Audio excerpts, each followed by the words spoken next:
Stack interview. Can you hear me? If I talk at this level, you hear me? You good? All right, so my name is Levante, also known as Stacks, also known as Junie. If you ask Jizzle, also known as Scent. Originally from New Orleans, Ninth Ward. A little bit of the St. Bernard up in there, and I make music.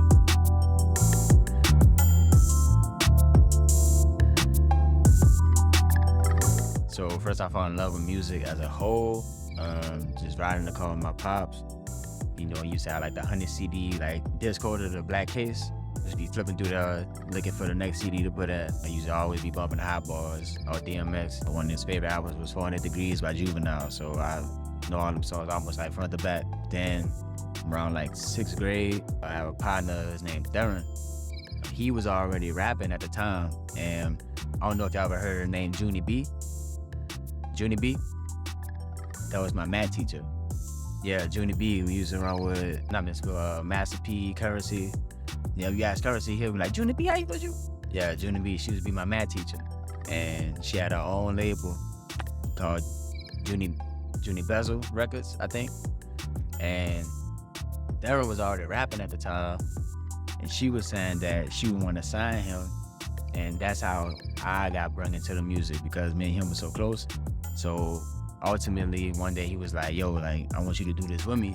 And I was like, I don't even know how to rap. Only people in my family that have been rapping up until that point was my uncle, rest in peace to him, and my oldest brother. Yeah, he was already rapping by then. So that was just like, he just got in my head and he was like, man, your brother already rap, he cool, it should be nothing for you. I rap, I can help you, blah, blah, blah. And then he talked me into it, and then we wrote our first song, recorded it at my mama's house upstairs on Cubase. I don't know if y'all remember Cubase, the recording software. It's the older, like predates Pro Tools. So Cubase, I don't know how my brother got it, but we had Cubase on the computer.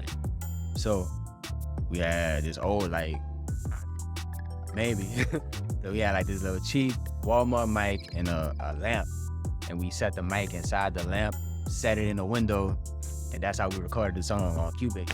Literally just play, pause, like, I don't even know how he finessed it, but it came out, it sounded good. Recorded our first song, and then we had like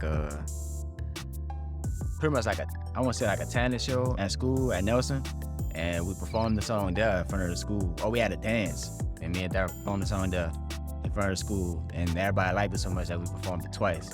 So that's how I fell in love with music and making music. Like, I was on the stage and I just wanted that again, but on a larger scale. So that's what I've been working toward since then.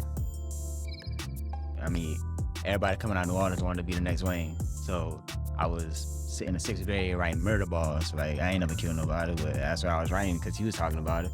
Finding my own sound and developing that into me and being able to stay true to myself, but also be versatile, however you want to pronounce it. So that would say that would be what I'm most proud of. I made a tape called That's Dope. Millions.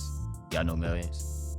Me and him go way back to middle school as well. We used to be rapping together like way back then. I done went off to high school, but he was still in middle school at the time, obviously because he's younger. And so me and him used to be rapping back and forth, making songs together. If I can still find this tape, it's probably still on that piff. It's called That's Dope. That's spelled with a $, because I want to be different.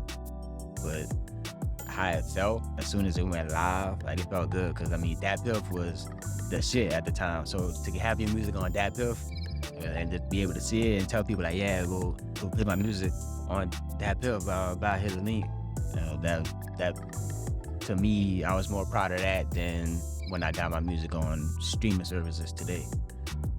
You know, it was crazy. Just to see your music up there next to all of these other like big name artists, like, damn, like, I really did that. It's really there. It's tangible. You could click play, download it, whatever you want. So it felt good. It felt real good. So my newest project that I've been working on, it's called Born A Soulja. I only have one feature on the Stone Cold Jizzle. I wanted to have other people on it, but I felt like this project is more so just meant to be about me. But ultimately, I ended up having Jizzle on it because me and him go way back. Same thing, 6th grade. So we didn't grew up together. So, I mean, to be honest, there's no me without him. You know, like, he played a huge part in me developing myself as an artist, like long before he became who he is today. So Shout out to him for that. I would say the biggest thing to expect is the turns that I take as an artist. Like it's songs on there that you would have, if you listen to my older music, you would never think I would make a song like that. You know, this goes back to me talking about how I can be versatile. So every project that I make, every song that I make, I try to be different from the last one. Not in a literal sense, like, oh, I just gotta be different, you know, how people be saying, but